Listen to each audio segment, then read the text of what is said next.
Hello students, अज एक बार फिर स्वागत है तुहाडा अपने यूट्यूब चैनल ते। अज आपां +1 दा इलैक्टिव पंजाबी दा पाठ नंबर 1 लैके आए हैं, भाई वीर सिंह। सब तो पहला तो असी इस गल का अपने आप च माण महसूस करते हाँ कि असी पंजाबी हाँ। सैकेंडली ये गल है कि आपां ने जो भी करना है उन्होंने स्टडी नूं बर्डन समझ के नहीं, बट थोड़ा जा समझ के जे करोगे तो तुहानूं वो वैसे ही याद हो जाएगा। तो ये की है कि कुछ पॉइंटां दे नाल तुहानूं पहला भाई वीर सिंह जी का जिहड़ा है परिचय, जिन्होंने आपां कह दईए उन्हां दी जीवनी, कि उन्हां दा जीवन बारे आपां नूं दसना पेगा। उन्हां दी जिहड़ी कविता, जो उन्होंने कवितावां लिखियां हन, सारियां नहीं, जो तुहाडे सिलेबस दे विच हन उन्हां बारे हल्का जिहा दस्सिया जाएगा, फिर ही तुहानूं अग्गों कवितावां दी समझ आएगी। तो आपां सब तो पहला भाई वीर सिंह जी का जिहड़ी तुहाडे सिलेबस दे विच कवितावां है, पहला उन्हां दे नाम देखदे आ भी किहड़ियां हन। वो है पिंजरे पिया पंछी, वैरी नाग दा पहला झलका, इच्छा बल ते डूंघियां शामां। तां आप इन्हां ने कवितावां लिखियां हैं, तो आपां नूं पहला इन्हां दी जीवनी का पता होना चाहिए है कि इन्हां दा जीवन किवें रहा है। ज़्यादा डिटेल च नहीं, जो सिलेबस के अकॉर्डिंग है मैं तुहानूं उन्ना ही दस रही हाँ, क्योंकि किसी भी कवि के बारे या किसी बारे उसकी जीवनी जो आप लिखते जाइए तो उस जीवनी का कोई अंत ही नहीं है। तो आपां नूं पहले इन्हां दा दसना पएगा कि भाई वीर सिंह जी का जिहड़ा समा सी ओह किन्ना सी। उन्हां दा जिहड़ा जन्म सी वो 1872 ते जिहड़ी उन्हां दी डैथ सी वो सी 1957 ईस्वी तक। ठीक है, तो समा हो गया इन्हां दा 1872 तो लैके 1957 तक का इन्हां दा समा सी। तां इन्हां नूं आधुनिक पंजाबी साहित्य का पितामह कहा जाता है। तो पितामह जिहड़ा शब्द कहा जाता है, कोई ऐ नहीं कि हरेक नूं इह पदवी मिल जाएगी पितामह दी, नहीं, क्योंकि इन्हां ने पंजाबी साहित्य विच अपना बहुत नाम कमाया है, जिस करके इन्हां नूं पंजाबी साहित्य का पितामह कहा जाता है। तां मैं तुहानूं दसदी हां बड़े शॉर्ट दे विच ते बड़े सलीके दे नाल, जिहदे नाल तुहानूं समझ आ जाए इन्हां दा जिहड़ा जन्म स्थान है। तो आपां जन्म स्थान कित्थे होया है? अमृतसर विच। ठीक है, पिता जी चरण सिंह। तो आपां की लिखांगे कि इन्हां दा जो जन्म सी ओह अमृतसर विखे चरण सिंह जी दे घर होया। ठीक है, पढ़ाई इन्हां दी कित्थों सी? 10वीं तक। ये ज्यादा नहीं पढ़े। तो तुसीं बेटा जी देखो, एक व्यक्ति 10वीं तक पढ़िया है और वह एडनिया कवितावां लिख रहा है, उसनूं पंजाबी साहित्य का पितामह कहा जाता है। तो कुछ ना कुछ उन्हां विच जरूर क्वालिटी होएगी। वो किस करके उन्होंने 10वीं तक पढ़ाई की है। जदों कि आपां सोचते हैं भी जिहड़ा बंदा 10वीं तक पढ़िया कुछ नहीं कर सकता, बट उन्होंने कुछ प्राप्ति की है, तो वह कोई रीजन है। वो रीजन मैं तुहानूं दसदी हां कि 10वीं तो बाद उन्होंने की कीता है, की प्राप्ति की है। स्वै अध्ययन नाल उन्होंने अपने आप ही जिन्ना भारतीय साहित्य सी, विदेशी साहित्य सी, उन्होंने पढ़िया।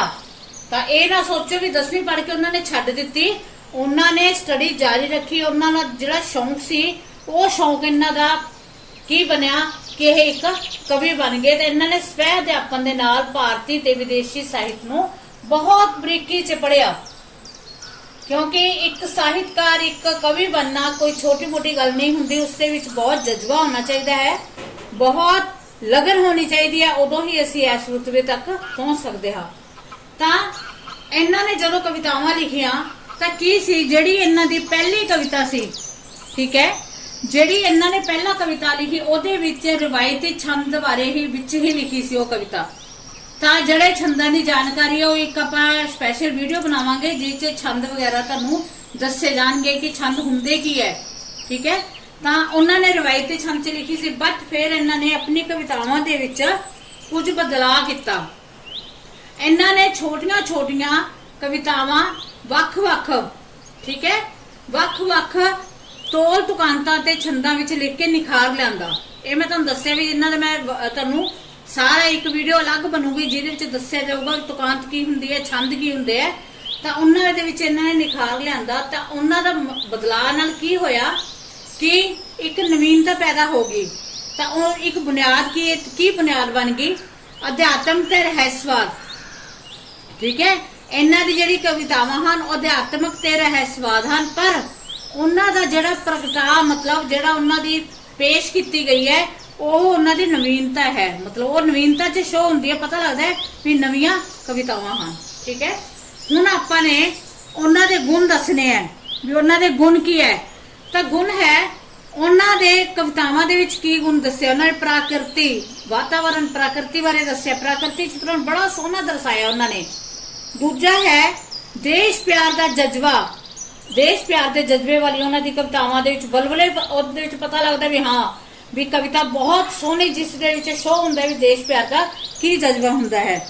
ਸੰਗੀਤ ਦਾ ਪ੍ਰਗਟਾ ਹੈ, ਸੰਗੀਤ ਉਹਦੇ ਵਿੱਚ ਮਿਊਜ਼ਿਕ ਦਾ ਪ੍ਰਗਟਾ ਹੈ, ਲੈ ਹੈ ਉਹਦੇ ਵਿੱਚ, ਇਸ ਲਈ ਹੀ ਕਵਿਤਾ ਨੂੰ ਵਿਸ਼ੇ ਤੇ ਰੂਪ ਦੋਹਾਂ ਪੱਖੋਂ ਇਸ ਨੂੰ ਆਧੁਨਿਕ ਕਿਹਾ ਜਾਂਦਾ ਹੈ। ਠੀਕ ਹੈ, ਉਹਦਾ ਰੀਜ਼ਨ ਕਿ ਆਧੁਨਿਕ ਕਹਿਣ ਦਾ, ਉਸ ਵਿੱਚ ਪ੍ਰਕਿਰਤੀ ਦਾ ਚਿਤਰਣ ਹੈ, ਦੇਸ਼ ਪਿਆਰ ਦਾ ਜਜ਼ਬਾ ਹੈ, ਸੰਗੀਤ ਦਾ ਪ੍ਰਗਟਾ ਹੈ, ਇਸ ਕਰਕੇ ਵਿਸ਼ੇ ਦੇ ਰੂਪ ਵਿੱਚ ਦੋਹਾਂ ਪੱਖਾਂ ਨੂੰ ਆਧੁਨਿਕ ਕਿਹਾ ਜਾਂਦਾ ਹੈ।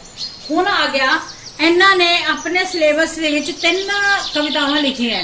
ਠੀਕ ਹੈ, ਤਾਂ ਉਹ 3 ਕਵਿਤਾਵਾਂ ਹੈ, ਇੱਕ ਤਾਂ ਹੈ ਪਿੰਜਰੇ ਵਿੱਚ ਪਿਆ ਪੰਛੀ। ਠੀਕ ਹੈ, ਤਾਂ ਇਹਦੇ ਵਿੱਚ ਉਹਨਾਂ ਨੇ ਇੱਕ ਪੰਛੀ ਦੀ ਗੁਲਾਮੀ ਦੇ ਜੀਵਨ ਦੇ ਪ੍ਰਤੀ ਨਫ਼ਰਤ ਨੂੰ ਦਰਸਾਇਆ ਹੈ ਕਿ ਉਹ ਗੁਲਾਮੀ ਦਾ ਜੀਵਨ ਕਿੰਨਾ ਖਤਰਨਾਕ ਤੇ ਵੇਦਨਾ ਵਾਲਾ ਹੁੰਦਾ ਹੈ। ਜਦੋਂ ਆਪਾਂ ਇਹ ਪੋਇਮ ਕਰਾਂਗੇ ਤਾਂ ਉਹਦੇ ਵਿੱਚ ਮੈਂ ਤੁਹਾਨੂੰ ਚੰਗੀ ਤਰ੍ਹਾਂ ਵਿਆਖਿਆ ਨਾਲ ਦੱਸਾਂਗੀ। ਅਗਲਾ ਹੈ ਵੈਰੀ ਨਾਗ ਦਾ ਪਹਿਲਾ ਝਲਕਾ, ਇਹਦੇ ਵਿੱਚ ਝਰਨੇ ਦੀ ਇਹਨਾਂ ਨੇ ਪ੍ਰਾਕਿਰਤਿਕ ਸੁੰਦਰਤਾ ਨੂੰ ਦਰਸਾਇਆ ਹੈ, ਵੈਰੀ ਨਾਗ ਦਾ ਪਹਿਲਾ ਝਲਕਾ ਦੇ ਵਿੱਚ। ਠੀਕ ਹੈ, ਤਾਂ ਤੀਜੀ ਜਿਹੜੀ ਪੋਇਮ ਹੈ ਸਿਲੇਬਸ ਦੇ ਵਿੱਚ ਉਹ ਹੈ ਇੱਛਾ ਬਲ ਤੇ ਡੂੰਘੀਆਂ ਛਾਵਾਂ, ਇਹਦੇ ਵਿੱਚ ਗਤੀਸ਼ੀਲਤਾ ਦੇ ਮਹੱਤਵ ਨੂੰ ਦਰਸਾਇਆ ਹੈ। ਤਾਂ ਤੁਸੀਂ ਦੇਖੋ ਵੀ ਤਿੰਨਾਂ ਦਾ ਜਦੋਂ ਆਪਾਂ ਕਰਾਂਗੇ ਤਾਂ ਇਹਨਾਂ ਦੀ ਵਿਆਖਿਆ ਸਹਿਜ ਜਦੋਂ ਆਪਾਂ ਕਰਾਂਗੇ ਤਾਂ ਤੁਹਾਨੂੰ ਵੈਸੇ ਹੀ ਸਮਝ ਆ ਜਾਏਗੀ।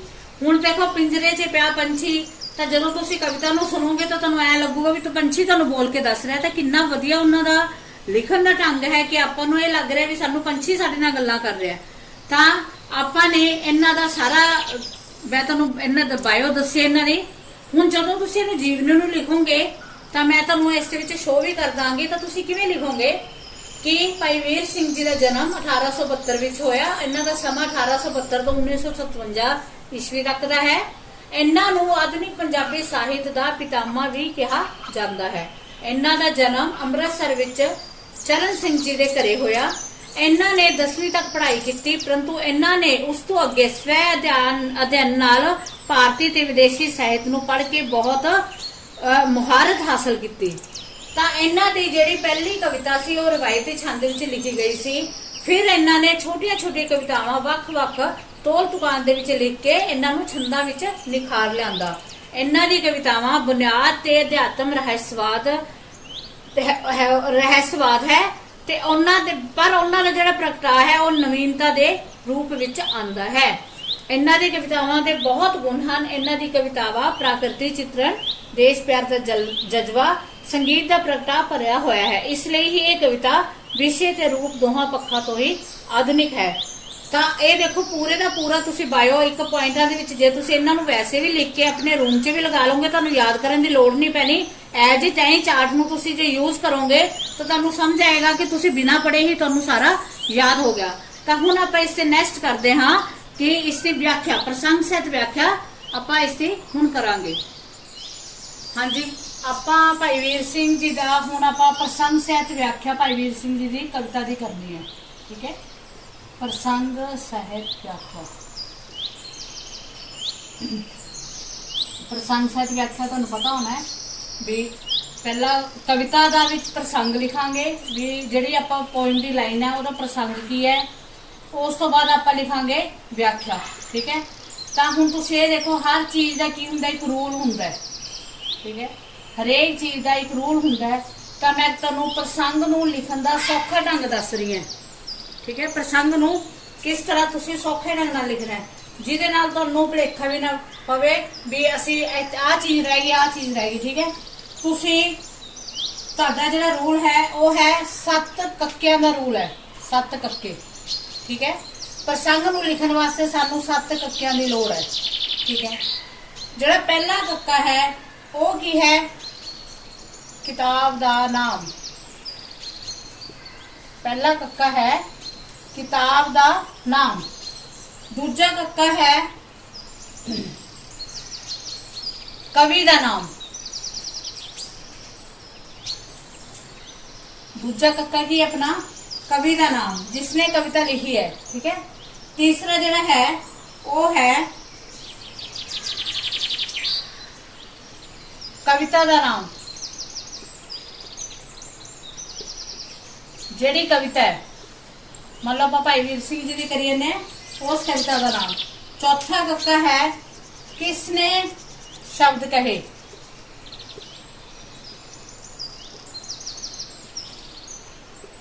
कहे। पंजवा कक्का है किस नू कहे,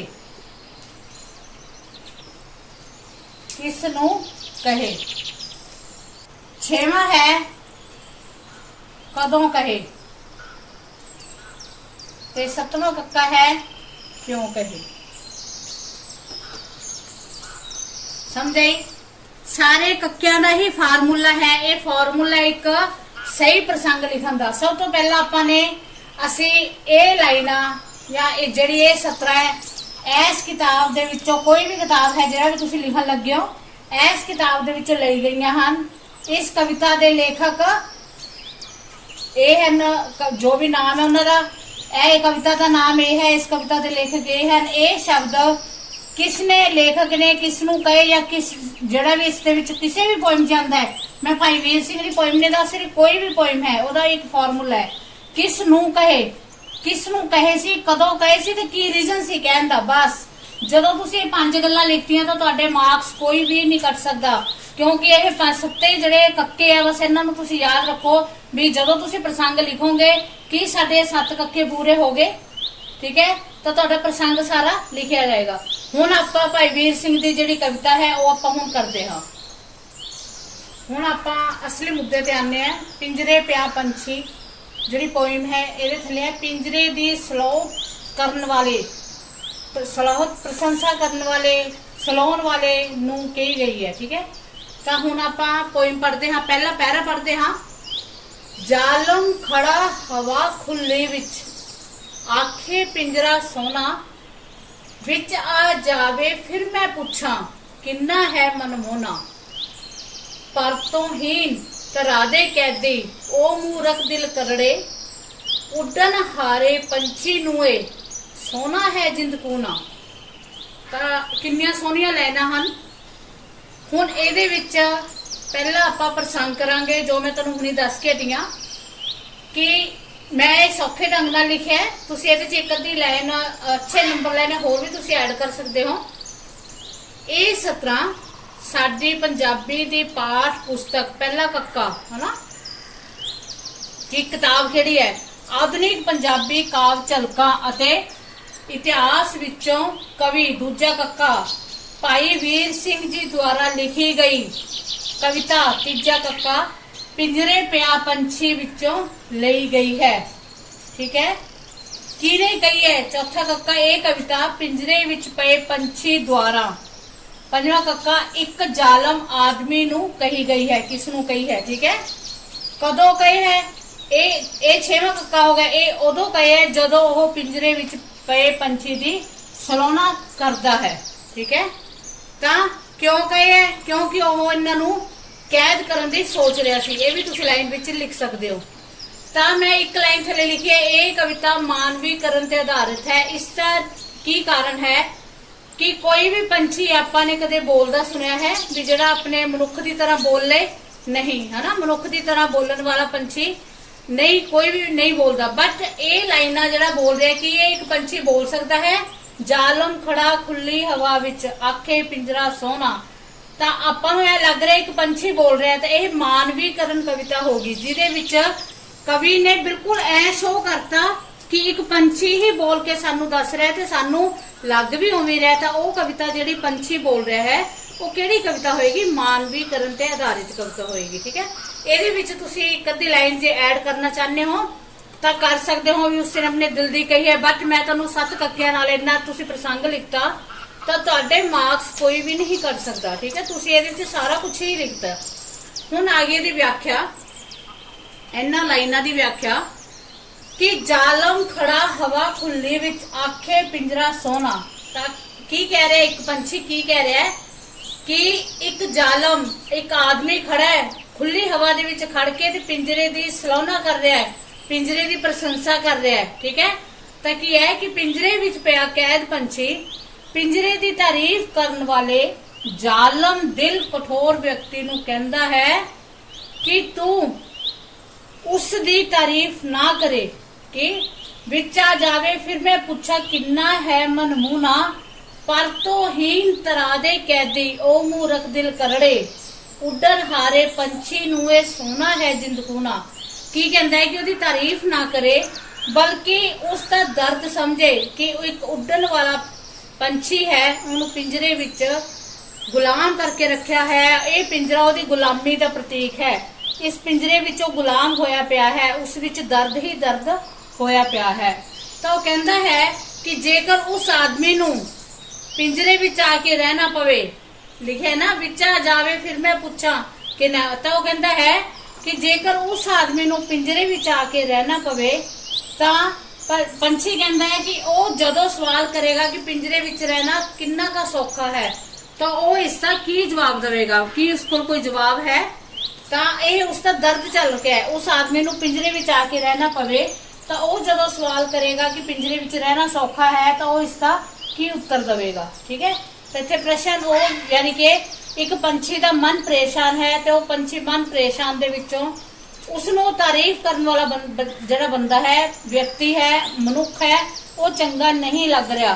उन्होंने लग रहा है कि सब जड़े धरती ते रहने वाले मनुख हैं वो सिर्फ अपना इंटरस्ट देखते हैं, उन्होंने सिर्फ चीज़ों नाल प्यार है, वो किसी का दर्द नूं नहीं समझ सकते। तो हुण आपां इहदा नैक्सट पैरा करते हाँ। नैक्सट पैरा है जालम नूं रंग सोहना लगे मिठी लगी बानी वावा कदर गुना दी पाई छेके जाली तानी पकड़ पिंजरे पाए पाए विछोड़िया साख स्नेहिया नालों पथ पे कदर तुहाडी खेस यारी लानी। ता इहदी प्रसंग आपां ने कीता जेड़ा ओही प्रसंग आ जाएगा।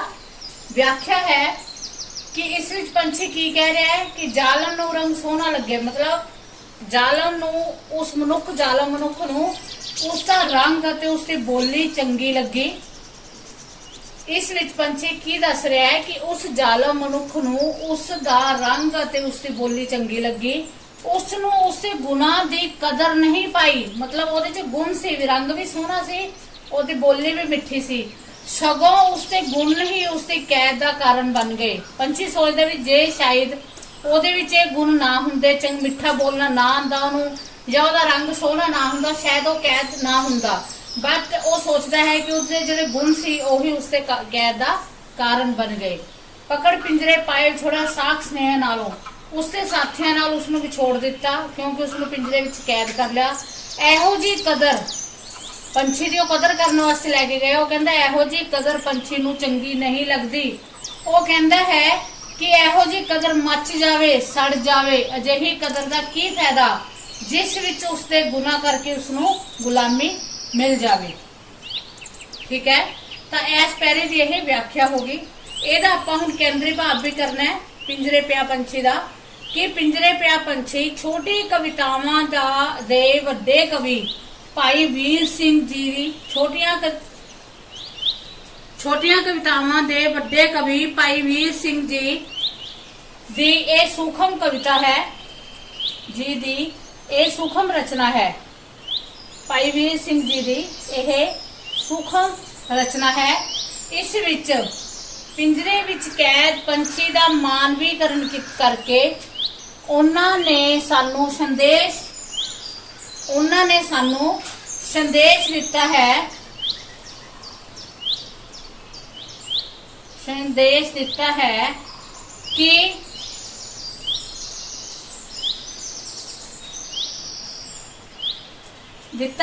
कि पंछी दे गुना दी कदर करनी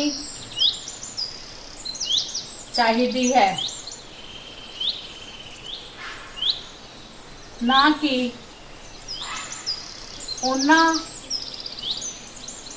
उन्होंने कैद करना चाहिए है। ਇਹ ਇਸਦਾ ਕੇਂਦਰੀ ਭਾਵ ਆ ਗਿਆ। ਠੀਕ ਹੈ, ਇਹ ਰਿਪੀਟ ਹੋ ਗਿਆ ਸੀ, ਪਹਿਲਾਂ ਲਿਖਿਆ ਗਿਆ ਸੀ, ਤਾਂ ਹੁਣ ਤੁਸੀਂ ਇਹਨੂੰ ਨੋਟ ਕਰ ਲਿਆ ਜੇ। ਤਾਂ ਇਸ ਦੀ ਜਿਹੜੀ ਨੈਕਸਟ ਭਾਈ ਵੀਰ ਸਿੰਘ ਜੀ ਦੀਆਂ ਤੁਹਾਡੇ ਸਿਲੇਬਸ ਦੇ ਵਿੱਚ 3 ਕਵਿਤਾਵਾਂ ਹੈ। ਜਿਹੜੀ ਇਸ ਤੋਂ ਨੈਕਸਟ ਵੀਡੀਓ ਹੈ ਉਹ ਦੂਜੀ ਕਵਿਤਾ ਦੂਸਰੀ ਪੋਇੰਟ ਦੀ ਆ ਰਹੀ ਹੈ। ਇਸ ਤੋਂ ਬਾਅਦ ਤਾਂ ਉਸ ਤੋਂ ਬਾਅਦ ਫਿਰ ਤੀਸਰੀ ਦੀ 21 ਕਵਿਤਾ ਦੀ, ਕਿਉਂਕਿ ਜੇ 21 ਕਵਿਤਾ ਆਪਾਂ ਤਿੰਨੋਂ ਕਵਿਤਾਵਾਂ ਇਹਦੇ ਵਿੱਚ ਲੈ ਕੇ ਆਨੇ ਤਾਂ ਬਹੁਤ ਵੱਡੀ ਵੀਡੀਓ ਬਣ ਜਾਏਗੀ, ਜਿਹਦੇ ਕਰਕੇ ਤੁਹਾਨੂੰ ਵੀ ਦੇਖਣ 'ਚ ਵੀ ਇੰਨੀ ਲੰਬੀ ਵੀਡੀਓ ਦੇਖਣੀ ਤੁਹਾਡੇ ਲਈ ਵੀ ਔਖੀ ਹੋਏਗੀ। ਤਾਂ 21 ਕਵਿਤਾ ਕਰਕੇ ਤੁਸੀਂ ਕਰੋ। ਇਸ ਤੋਂ ਬਾਅਦ ਨੈਕਸਟ ਵੀਡੀਓ ਨਾਲ ਦੀ ਨਾਲ ਆਏਗੀ। ਚੈਨਲ ਨੂੰ ਸਬਸਕ੍ਰਾਈਬ ਕਰ ਲਿਓ, ਸ਼ੇਅਰ ਵੀ ਕਰਿਓ ਤੇ ਬੈਲ ਆਈਕਨ ਦਬਾ ਦਿਓ, ਤਾਂ ਜੋ ਵੀਡੀਓ ਆਉਂਦੇ ਸਾਰ ਸਭ ਤੋਂ ਪਹਿਲਾਂ ਨੋਟੀਫਿਕੇਸ਼ਨ ਤੁਹਾਡੇ ਕੋਲੇ ਪਹੁੰਚ ਜਾਏ ਕਿ ਆਪਣੀ ਨੈਕਸਟ ਵੀਡੀਓ ਆ ਗਈ ਹੈ, ਤੇ ਉਸ ਨਾਲ ਤੁਸੀਂ ਆਪਣੇ ਸਿਲੇਬਸ ਨੂੰ ਕਵਰ ਕਰ ਲਓ। Thank you so much.